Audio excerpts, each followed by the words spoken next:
Details, Jack waved her off, his eyes darting to the kitchen door. Look, with a little surgical precision. I scrape off the Emmy, and presto, it reads Happy Birthday, Jay. It's informal. It's hip. It's very LA. It's like a nickname she didn't know she had. I think it's very half price. Chrissy giggled, popping a stray piece of frosting into her mouth. And Jimmy is probably very sad somewhere without his cake. Jimmy is a guy who didn't pick up his order, Jack countered. He's probably a flake. We're doing the bakery a service by clearing their inventory. Now, help me find a candle that isn't broken. Jana walked into the room just then, looking tired from a long shift at the flower shop, but carrying a flicker of birthday hope in her eyes. She was the anchor of the group, the one who kept the ledger balanced and ensured that the electricity stayed uneven when Jack spent his share of the utility money on an essential copper whisk. Jack, ever the opportunist and a perpetual flirt, immediately dropped his tools and lunged for a birthday kiss. Happy birthday. Jana, he cheered, but his aim was off.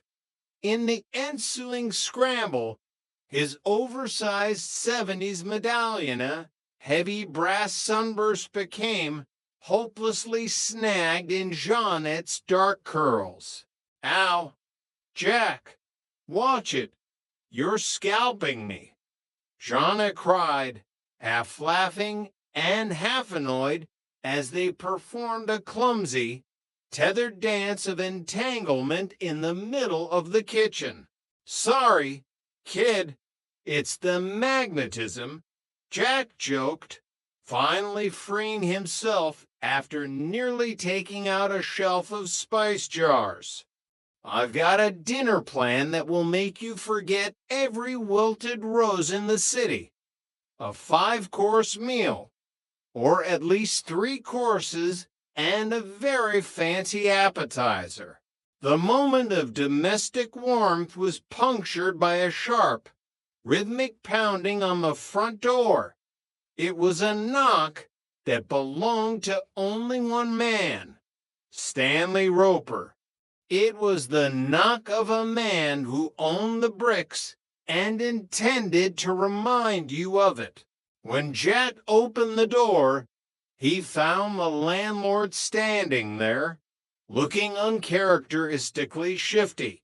Stanley was wearing a plaid vest that didn't match his trousers and carrying the aura of a man about to commit a minor felony. He ushered Jack out into the hallway, his voice dropping to a gravelly, conspiratorial whisper. Jack, let me ask you a question. Mantu. Well, let's just say, neighbor to neighbor, do you enjoy living here? You like the views, the proximity to the bus stop? Jack blinked, his internal eviction alarm beginning to wail like a siren. Yeah, Mr. Roper. It's a great building. Very. Vintage. Lots of character in the plumbing.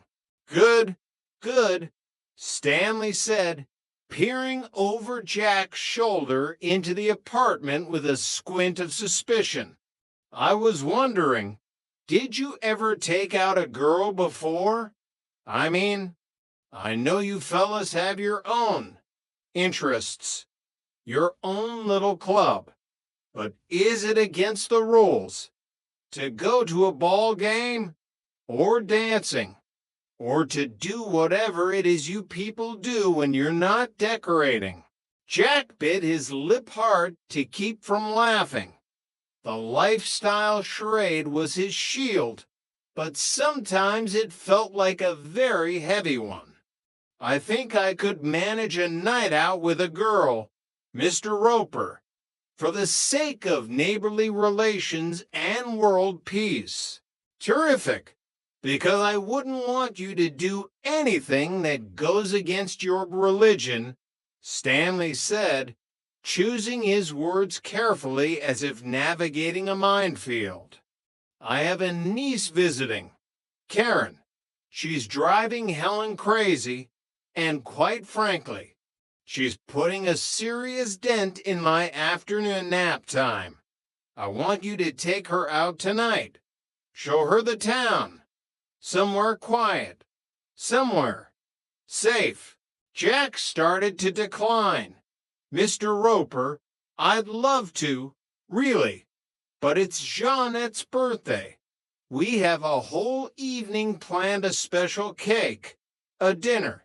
Stanley reached into his pocket and pulled out a crumpled wad of bills. He peeled off 5 tens and pressed them into Jack's palm with the intensity of a drug deal. $50 for your expenses, and I'll let you drive the car. Just get her out of the house for 3 hours. Think of it as a mission of mercy. $50 in 1977 was a small fortune. It was the difference between eating pot roast and eating crackers for the rest of the month.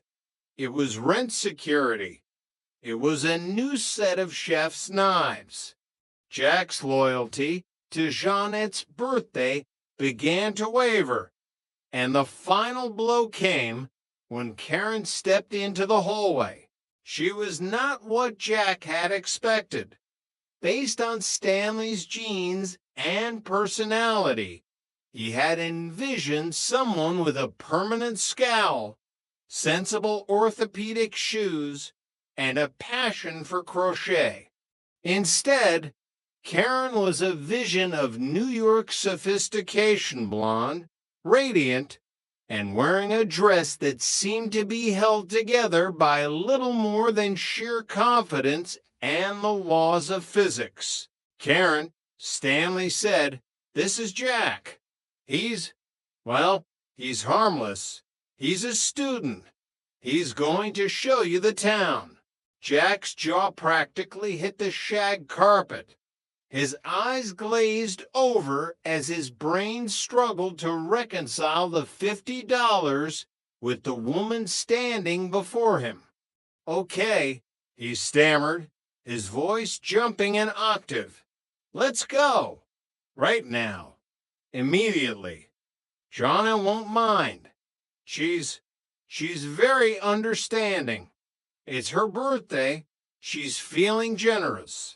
As they disappeared toward the stairs, Jonna and Chrissy stood in the doorway of 201, watching the back of Jack's head.